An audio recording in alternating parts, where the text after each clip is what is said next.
whether it be the crime of money laundering, drug smuggling, or exploitation of resources required for the masses, especially resources required for the poor people, one can find the presence of mafia behind all such crime.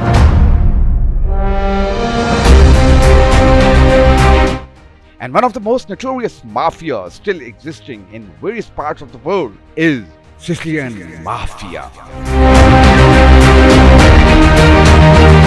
This video is on the origin of the notorious Sicilian Mafia and its franchises in both the developed countries like America, Australia, Great Britain, and underdeveloped countries like Kenya, Pakistan, India, and Bangladesh. Sicilian Mafia got birth in Sicily in mid-19th century as a bastard child due to the illicit relationship of feudalism and capitalism.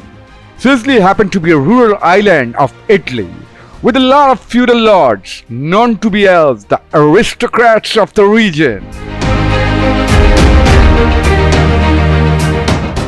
The lands of the feudals were cultivated by local farmers of Sicily.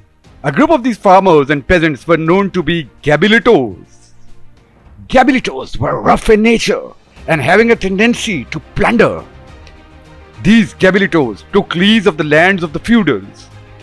The main product of these lands were lemons and tomatoes, which was liked in various parts of the world.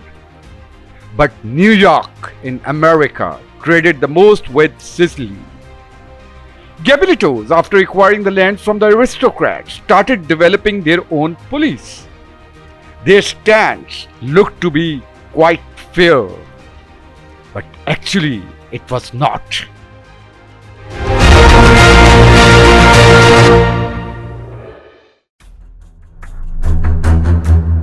They pleaded before the feudals that a personal police force is a must. And then they proved it by reducing the cattle theft to 10% from 95%. But actually, they were thinking of a massive plunder. A plunder big enough to take the whole Italy into its vicious circle. They started becoming a mafia. A mafia strong enough to get the feudals bent on their knees. A mafia strong enough to make the government surrender. A mafia so powerful that nobody could sustain its torture. Gabellitos used to be the land grabbers, money launderers, and drug smugglers. But now they are into a new business. A better business, a business which can never fail, a business which is based upon necessity. They started using their police force to make the feudal victims. They used to pay them the land rentals, but now the feudals started paying them a fee to be safe in Sicily.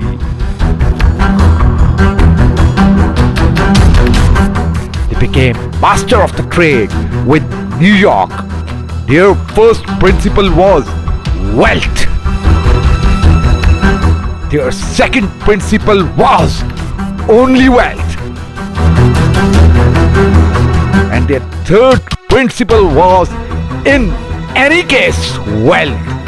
And with this so intense power, that they formed the first mafia organization, Cosa Nostra.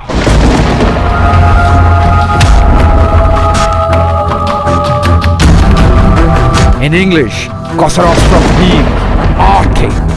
Everything was the thing of Cosa Nostra. Nobody was safe. Chaos. Everywhere was chaos. Farmers were subjected to immense torture. Feudals were kidnapped for ransom. Their families were raped and insulted. Smell of the gunpowder and smoke of the fire everywhere. Cosa Nostra was now the de facto ruler of Sicily, and then for the whole Italy. Prices of the basic commodities started soaring. Common man was heavily taxed. the middle educated class started leaving Italy, and Cosa Nostra was happy seeing the educated class leaving the country.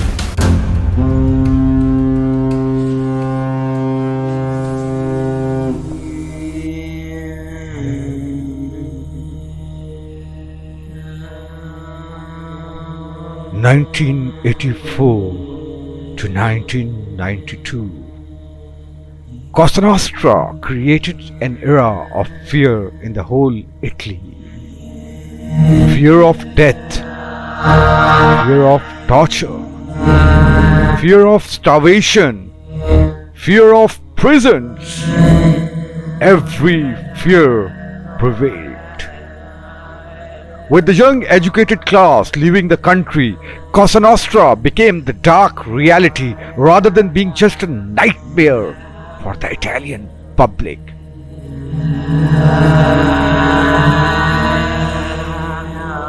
With their immense wealth, weapon and women, they started buying the political institutions in Italy, be it the parliament, the politicians, judiciary, law enforcement agencies and media. Cosa Nostra started buying the governance system. They became of much power in the period of Giuliani and Andreotti, who was the Prime Minister of Italy.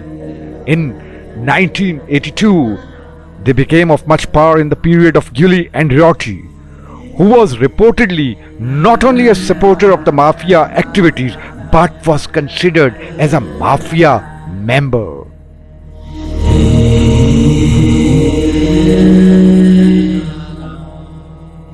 Andreotti gave Cosa Nostra the right of establishing monopoly in the trade of basic commodities like food products. And Cosa Nostra started exploiting the needs of the common man. For Cosa Nostra, it was the best business to be on the trade of every commodity and charge any money. But now the immense power of Cosa Nostra started making it lose control due to the large number of protests in Italy against price hikes and government involvement in mafia activities. It was this time that two magistrates in Italy started a rebel against the government and the judges supporting the mafia. These two judges were Giovanni Falcone and Paolo Borsellino.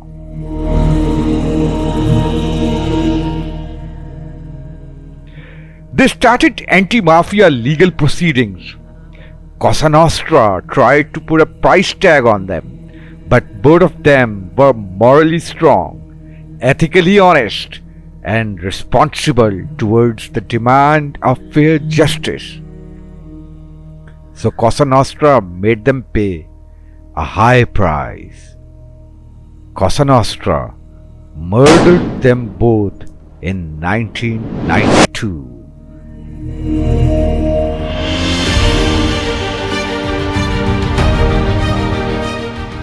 With the cold-blooded murder of Giovanni Falcone and Paolo Borsellino, all hopes of the Italian public for a better life without mafia intervention also died. The Clean Hands investigation later concluded the involvement of the mafia with the political system.